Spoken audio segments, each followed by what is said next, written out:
ನಿನ್ನೆ ಪ್ರೀತಿಸುವೆ ಭಾಗ 86. ದೇಶಪಾಂಡೆ ಮನೆತನದವರೆಲ್ಲ ಲಂಡನ್ ಬಿಟ್ಟು ಇಂಡಿಯಾಗೆ ವಾಪಸ್ಸಾದರು. ಅವರು ಬಿಟ್ಟು ಹೋಗಿದ್ದ ಅದೇ ಹಳೆ ಮನೆಗೆ ಶಿಫ್ಟ್ ಆದರು. ಮನೆಗೆ ವಾಪಸ್ಸು ಬಂದ ಕಾವ್ಯಾಳಿಗೆ ಹೋದ ಜೀವ ಮತ್ತೆ ವಾಪಸ್ಸು ಬಂದ ಹಾಗೆ ಆಯಿತು. ಮನೆಗೆ ವಾಪಸ್ ಬಂದಿದ್ದು ಎಲ್ಲರಿಗೂ ಖುಷಿ ತಂದು ಕೊಟ್ಟಿತ್ತು. ಜರ್ನಿ ಮಾಡಿ ಟಯರ್ಡ್ ಆಗಿದ್ದರಿಂದ ಎಲ್ಲರೂ ರೆಸ್ಟ್ ಮಾಡತೊಡಗಿದರು. ಇವರೆಲ್ಲ ಇಂಡಿಯಾಗೆ ವಾಪಸ್ಸು ಬಂದ ಸುದ್ದಿ ಕೇಳಿ ಇಕ್ಷಾಳಿಗೆ ಭಯವಾಗತೊಡಗಿತು. ಎಲ್ಲರೂ ಯಾಕೆ ಲಂಡನ್ ಬಿಟ್ಟು ಇಂಡಿಯಾಗೆ ವಾಪಸ್ಸಾಗಿದ್ದಾರೆ? ಇವ್ರಿಗೇನಾದ್ರೂ ನಾನು ರೆಡ್ಡಿ ಮಗನನ್ನು ಮದುವೆ ಆಗಿರೋದಂತ ಗೊತ್ತಾದ್ರೆ ದೊಡ್ಡ ಅನಾಹುತ ನಡೆದು ಬಿಡುತ್ತೆ. ನಾನು ಅಂದುಕೊಂಡಿದ್ದು ಸಾಧಿಸ್ಬೇಕಂದ್ರೆ ಇವರಲ್ಲಿ ಯಾರಿಗೂ ನಾನು ಈಗ ಎಲ್ಲಿರುವುದಂತ ಗೊತ್ತಾಗಬಾರ್ದು. ಮೊದಲು ಡ್ಯಾಡ್ಗೆ ಕಾಲ್ ಮಾಡಿ ಮಾತಾಡಬೇಕು ಅಂತ ಅಂದುಕೊಂಡ ಅವಳು ತನ್ನ ಡ್ಯಾಡಿಗೆ ಕಾಲ್ ಮಾಡಿದಳು. ಕಾಲ್ ರಿಸೀವ್ ಮಾಡಿದವರು, ಹೇಳು ಮಗಳೇ, ಹೇಗಿದ್ದೀಯಾ? ನೀವು ಮಾಡಿರೋ ಕೆಲಸದಿಂದ ನಾನು ಹೇಗಿರ್ಬೇಕು ಹೇಳಿ ಡ್ಯಾಡ್. ನಾನೇನು ಮಾಡಿದ್ದೀನಿ ಪುಟ್ಟ? ನಾನು ರೆಡ್ಡಿಯ ಮಗನನ್ನು ಮದುವೆ ಆಗಿರೋದು ನೀವು ಯಾರಿಗೂ ಹೇಳಿಲ್ಲ ತಾನೆ? ಇಲ್ಲ ಇಕ್ಷಾ, ನಾನು ಯಾರಿಗೂ ಹೇಳಿಲ್ಲ. ಮತ್ತೆ ಯಾಕೆ ಲಂಡನ್ ತೊರೆದು ಇಂಡಿಯಾಗೆ ಪರ್ಮನೆಂಟ್ ಆಗಿ ಬಂದ್ಬಿಟ್ರಿ? ನಿನಗೋಸ್ಕರ. ನೀನು ಇಲ್ಲಿ ಒಬ್ಬಳೇ ಇರೋದು ನನಗೆ ಯಾಕೋ ಸರಿ ಕಂಡಿಲ್ಲ. ಅದಕ್ಕೋಸ್ಕರ ಅವರನ್ನೆಲ್ಲ ಒಪ್ಪಿಸಿ ಎಲ್ಲರೂ ಇಂಡಿಯಾಗೆ ಬರೋ ಹಾಗೆ ಮಾಡಿದೆ. ಡ್ಯಾಡ್, ಮಾಮ್ಗೆ ಏನಾದರೂ ನಾನು ರೆಡ್ಡಿ ಮನೇಲಿ ಇರೋದು ಅಂತ ಗೊತ್ತಾದರೆ ಅವ್ರು ಖಂಡಿತ ನನ್ನನ್ನು ಅಲ್ಲಿ ಇರೋಕೆ ಬಿಡಲ್ಲ. ಯಾವುದೇ ಕಾರಣಕ್ಕೂ ನಾನು ಇಲ್ಲಿರೋದು ಮಾಮ್ಗೆ ಗೊತ್ತಾಗಬಾರ್ದು. ಅವಳು ನೀನನ್ನು ನೋಡ್ಬೇಕಂತ ಹಠ ಮಾಡಿದ್ರೆ ಏನು ಮಾಡೋದು? ಅದೆಲ್ಲ ನನಗೆ ಗೊತ್ತಿಲ್ಲ ಡ್ಯಾಡ್. ನೀವು ಅವ್ರನ್ನ ತಡಿಬೇಕು ಅಷ್ಟೇ. ಸರಿ, ನಾನು ಏನಾದರೂ ಮಾಡ್ತೀನಿ, ನೀನು ಟೆನ್ಷನ್ ತಗೋಬೇಡ. ಡ್ಯಾಡ್, ನನಗೆ ನಿಮ್ಮ ಹೆಲ್ಪ್ ಬೇಕು. ಹೇಳು, ಅದೇನಂತ? ಡ್ಯಾಡ್, ಪಪ್ಪ ಯಾವ ಮೆಂಟಲ್ ಹಾಸ್ಪಿಟಲಲ್ಲಿ ಇದ್ರು ಆ ಹಾಸ್ಪಿಟಲಲ್ಲಿ ಯಾರಾದರೂ ಡಾಕ್ಟರ್ ನಿಮಗೆ ಪರಿಚಯ ಇದ್ದಾರಾ? ಯಾಕಮ್ಮ ಮೆಂಟಲ್ ಹಾಸ್ಪಿಟಲ್ ಡಾಕ್ಟರ್ ನಿನಗೆ ಹಾಕಬೇಕು? ನನ್ನ ಪಪ್ಪ ಯಾವ ರೀತಿ ಹಿಂಸೆ ಅನುಭವಿಸಿದಾರೋ ಅದೇ ರೀತಿ ಆ ರೆಡ್ಡಿ ಕೂಡ ಹಿಂಸೆ ಅನುಭವಿಸಬೇಕು. ಅದಕ್ಕೋಸ್ಕರ ನನಗೆ ಯಾರಾದರೂ ನಿಯತ್ತಾಗಿರೋ ಡಾಕ್ಟರ್ನೇ ಹೆಲ್ಪ್ ಬೇಕು. ಅವನು ಆ ಥರ ಮಾಡಿದ ಅಂತ ನೀನು ಕೂಡ ಅವನ ಥರ ಮಾಡಿದರೆ ನಿನಗೂ ಅವನಿಗೆ ವ್ಯತ್ಯಾಸ ಏನಿರುತ್ತೆ? ನೀನು ಏನು ಮಾಡೋದು ಬೇಕಿಲ್ಲ. ಆ ದೇವರು ಅವನಿಗೆ ಶಿಕ್ಷೆ ಕೊಡ್ತಾನೆ. ನೀನು ಯಾವುದೇ ರೀತಿಯ ತಪ್ಪು ದಾರಿ ಹಿಡಿಬಾರ್ದು. ಡ್ಯಾಡ್, ನೀವು ಹೇಳ್ತೀರೋ ಇಲ್ವೋ? ನಿಮಗೆ ನಿಮ್ಮ ಮಗಳ ಬಗ್ಗೆ ಗೊತ್ತಲ್ವಾ? ನೀವೇನಾದರೂ ಹೇಳಿಲ್ಲ ಅಂದರೆ ನಾನು ಬೇರೆ ದಾರಿ ಹಿಡಿಬೇಕಾಗುತ್ತೆ. ಯಾಕೆ ಇಕ್ಷಾ ಇಷ್ಟೊಂದು ಹಠ ಮಾಡ್ತಾ ಇದೆಯಾ? ನಿನ್ನ ಮಾಮ್ಗೆ ಏನಾದರೂ ಈ ವಿಷಯ ಗೊತ್ತಾದರೆ ನಿನ್ನ ಜೊತೆ ನನ್ನನ್ನು ಕೂಡ ಬೆಂಡೆತ್ತು ಬಿಡ್ತಾಳೆ. ಮಾಮ್ಗೆ ಗೊತ್ತಾಗದಾಗಿದ್ದೆಲ್ಲ ಮಾಡಬೇಕು ಡ್ಯಾಡ್. ನೀವು ನಿಜವಾಗ್ಲೂ ನನ್ನನ್ನು ಮಗಳು ಅಂತ ಒಪ್ಕೊಂಡಿದ್ರೆ ನನಗೆ ಹೆಲ್ಪ್ ಮಾಡೇ ಮಾಡ್ತೀರಾ. ಹೆಲ್ಪ್ ಮಾಡ್ತೀರಾ ಇಲ್ವಾ ಹೇಳಿ ಡ್ಯಾಡ್? ಸರಿ, ಮಾಡ್ತೀನಿ. ಯಾರಿಗೆ ಮೆಂಟಲ್ ಹಾಸ್ಪಿಟಲಲ್ಲಿ ಅಡ್ಮಿಟ್ ಮಾಡಿಸ್ಬೇಕಂತ ಅಂದ್ಕೊಂಡಿದ್ಯಾ? ಚಿನ್ಮಯನಿಗೆ ಏನಾದರೂ ಆ ರೀತಿ ಮಾಡ್ತೀನಿ ಅಂತ ಅಂದ್ಕೊಂಡಿದ್ರೆ ಮೊದಲು ಅದು ನಿನ್ನ ತಲೆಯಿಂದ ತೆಗೆದುಬಿಡು. ಯಾಕಂದ್ರೆ ಅವನು ಒಳ್ಳೆಯವನು. ಅವನಿಗೆ ಏನಾಗಬಾರ್ದು, ಏನು ಆಗೋಕ್ಕೆ ಕೂಡ ನಾನು ಬಿಡಲ್ಲ. ಇಲ್ಲ ಡ್ಯಾಡ್, ಅವನಿಗೆ ನಾನು ಏನು ಮಾಡಲ್ಲ. ಅವನಿಗೆ ಏನಾದರೂ ಆದರೆ ಆ ರೆಡ್ಡಿಗೆ ಏನೂ ಅನಿಸಲ್ಲ.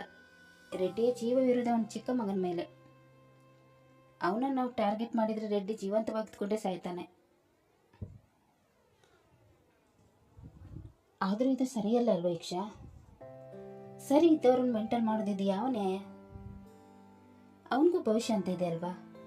ಅವನ ಭವಿಷ್ಯ ನಾವು ಹಾಳು ಮಾಡೋದು ಎಷ್ಟು ಸರಿ ಹೇಳು? ಆ ಥರ ಎಲ್ಲ ಏನಾಗಲ್ಲ ಡ್ಯಾಡ್.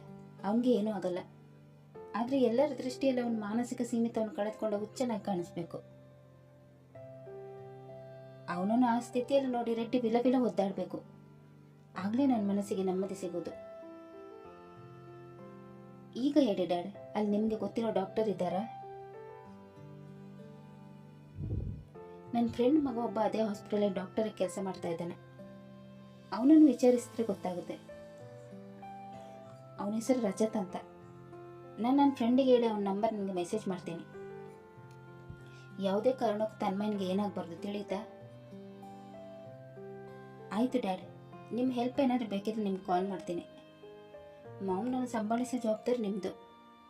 ನಾನು ನಿಮಗೆ ಆಮೇಲೆ ಕಾಲ್ ಮಾಡ್ತೀನಿ, ಬಾಯ್ ಅಂತ ಹೇಳಿ ಕಾಲ್ ಕಟ್ ಮಾಡಿದಳು. ಮಗಳು ಹೋಗುತ್ತಿರೋ ದಾರಿ ಯಾಕೋ ಅವ್ರಿಗೆ ಸರಿ ಕಾಣಿಸಲಿಲ್ಲ. ಇವಳನ್ನು ಹೇಗೆ ತಡೆಯೋದು? ತಪ್ಪು ಕೆಲಸ ಮಾಡಬೇಡ ಅಂದ್ರೂ ಕೇಳಲ್ಲ.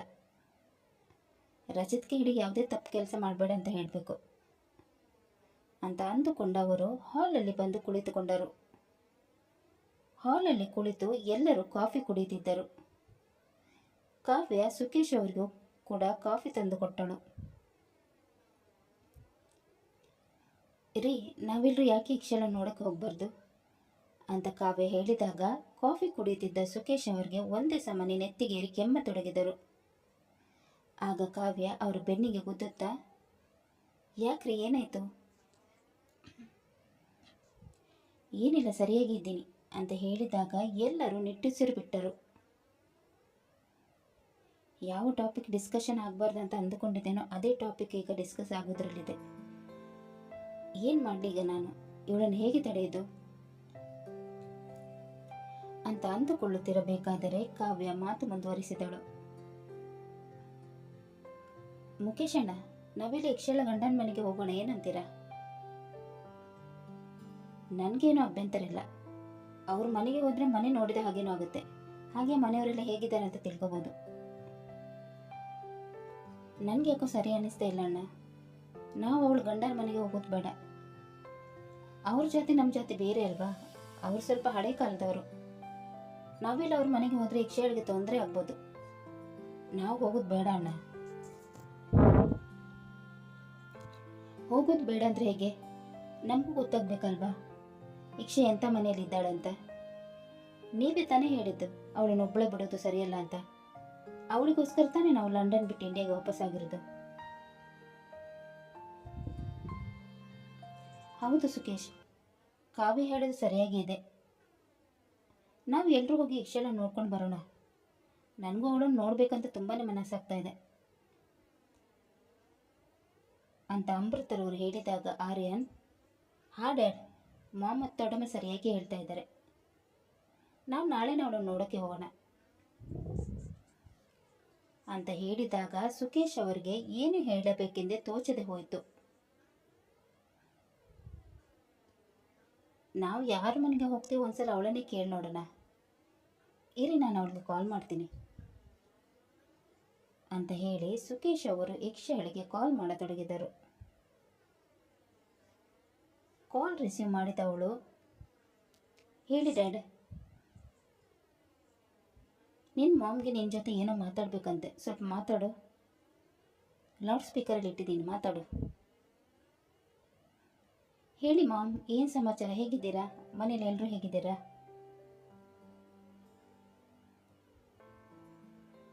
ಅದೇನು, ನಾವು ಕಾಲ್ ಮಾಡಿದ್ರೆ ಮಾತ್ರ ಮಾತಾಡೋದಾ? ಫ್ರೀ ಇದ್ದಾಗ ನಿಮಗೆ ಕಾಲ್ ಮಾಡೋಕ್ಕೆ ಆಗಲ್ವಾ? ಸಾರಿ ಮಾಮ್, ನಾನು ಮಾವನ ಆಫೀಸ್ ಜಾಯ್ನ್ ಆಗಿದ್ದೀನಿ. ಆಫೀಸಲ್ಲಿ ತುಂಬ ಕೆಲಸ ಇದೆ, ಅದಕ್ಕೆ ಕಾಲ್ ಮಾಡೋಕ್ಕೆ ಆಗಿಲ್ಲ. ಹೇಗಿದ್ದೀರಾ ಮಾಮ್? ಅಮ್ಮ, ದೊಡ್ಡಪ್ಪ, ಅಣ್ಣ ಎಲ್ಲರೂ ಹೇಗಿದ್ದಾರೆ ಅಂತವಳು ಹೇಳಿದಾಗ ಎಲ್ಲರೂ ಒಂದೇ ಸಮನೆ ನಾವೆಲ್ಲರೂ ಚೆನ್ನಾಗಿದ್ದೇವೆ, ನೀನು ಹೇಗಿದ್ದೀಯಾ ಅಂತ ಕೇಳಿದರು.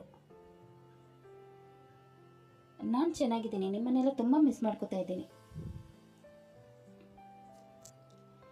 ನೀನು ನಮ್ಮನ್ನೆಲ್ಲ ಮಿಸ್ ಮಾಡ್ಕೋತಾ ಇದೆಯಾ ಅಂತ ನಮ್ಗೆ ಗೊತ್ತು, ಅದಕ್ಕೆ ನಾವೆಲ್ಲ ನಿನ್ನ ಮನೆಗೆ ಬರ್ತಾ ಇದ್ವಿ.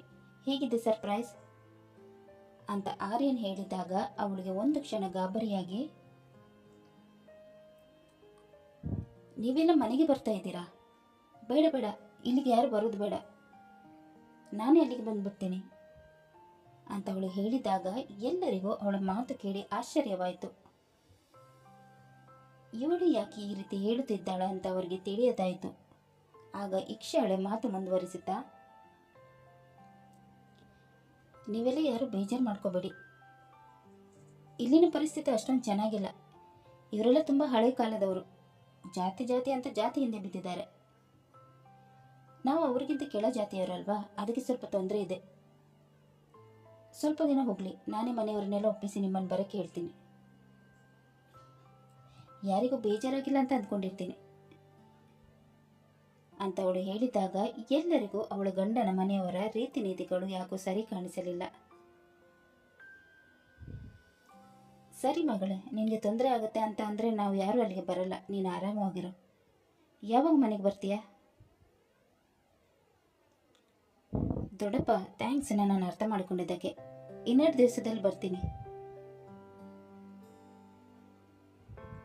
ಥ್ಯಾಂಕ್ಸ್ ಎಲ್ಲ ಯಾಕಮ್ಮ, ಮಗಳ ಒಳ್ಳೆತನ ಬಯಸೋದು ನಮ್ಮೆಲ್ಲ ಕರ್ತವ್ಯ ಅಲ್ವಾ? ಒಟ್ಟಿನಲ್ಲಿ ನೀನು ಚೆನ್ನಾಗಿರ್ಬೇಕು, ಅದೇ ನಮ್ಗೆ ಬೇಕಾಗಿರೋದು. ಆಯಿತು ದೊಡ್ಡಪ್ಪ, ನನಗೆ ಸ್ವಲ್ಪ ಕೆಲಸ ಇದೆ, ಮನೆಗೆ ಬಂದಮೇಲೆ ಮಾತಾಡೋಣ, ಬಾಯ್ ಅಂತ ಹೇಳಿ ಕಾಲ್ ಕಟ್ ಮಾಡಿ ನಿಟ್ಟಿಸಿರು ಬಿಟ್ಟಳು.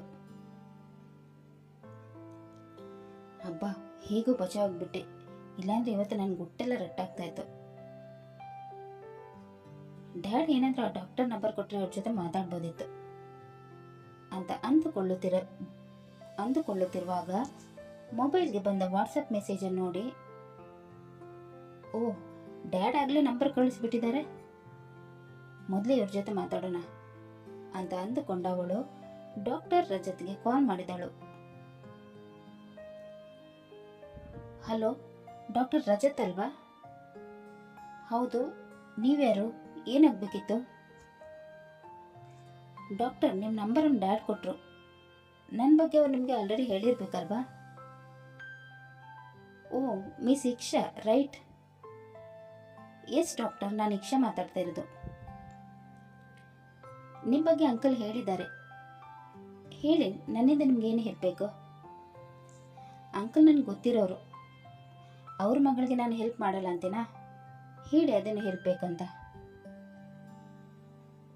ಅವನ ಮಾತು ಕೇಳಿದ ಅವಳಿಗೆ ಯಾವ ರೀತಿಯ ಹೆಲ್ಪ್ ಬೇಕು ಅದನ್ನೆಲ್ಲ ಅವನಿಗೆ ವಿವರಿಸತೊಡಗಿದಳು. ವಿಷಯ ಕೇಳಿದ ಅವನು, ಮಿಸ್ ಇಕ್ಷಾ, ನಿಮ್ಮ ಪಪ್ಪನಿಗೆ ಅನ್ಯಾಯ ಆಗಿದ್ದಕ್ಕೆ ನನಗೆ ತುಂಬಾ ಬೇಜಾರಾಗ್ತಿದೆ. ಸೇಡಿಗೋಸ್ಕರ ಈ ರೀತಿ ಕೆಲಸ ಮಾಡೋದು ಸ್ವಲ್ಪ ಕಷ್ಟನೇ. ಸರಿ ಇದ್ದವ್ರನ್ನ ಮೆಂಟಲ್ ಮಾಡೋದು ನನಗೆ ಯಾಕೋ ಸರಿ ಕಾಣಿಸ್ತಾ ಇಲ್ಲ. ಈ ಕೆಟ್ಟ ಕೆಲಸಕ್ಕೆ ನಾನು ನಿಮಗೆ ಹೆಲ್ಪ್ ಮಾಡೋದು ಡೌಟೇ.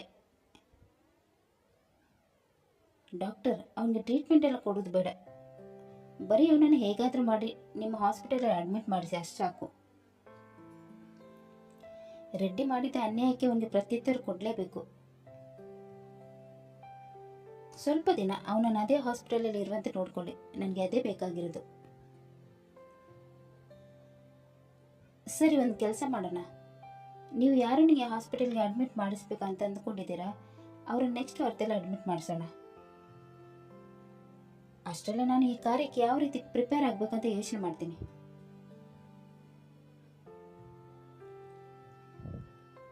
ಓಕೆ ಡಾಕ್ಟರ್, ನೆಕ್ಸ್ಟ್ ಎಲ್ಲಿಯಾದರೂ ಮೀಟ್ ಆಗಿ ಡಿಸ್ಕಸ್ ಮಾಡೋಣ. ಓ ಶೋರ್ ಅಂತ ಹೇಳಿ ಅವರು ಕಾಲ್ ಕಟ್ ಮಾಡಿದರು. ಇಕ್ಷಾಳಿಗೆ ಸಂತೋಷವಾಗಿ ಮುಂದಿನ ಪ್ಲಾನ್ ಅನ್ನು ಯಾವ ರೀತಿ ಎಕ್ಸಿಕ್ಯೂಟ್ ಮಾಡಬೇಕು ಅಂತ ಯೋಚನೆ ಮಾಡತೊಡಗಿದಳು. ಕತೆ ಮುಂದುವರಿಯುವುದು. ಇಕ್ಷಾಳು ಮಾಡುತ್ತಿರೋ ಪ್ಲಾನ್ ಸಕ್ಸಸ್ ಆಗುತ್ತೋ ಇಲ್ಲವೋ ಅನ್ನೋದನ್ನು ತಿಳಿಯಲು ಮುಂದಿನ ಸಂಚಿಕೆಗಾಗಿ ಕಾಯೋಣ.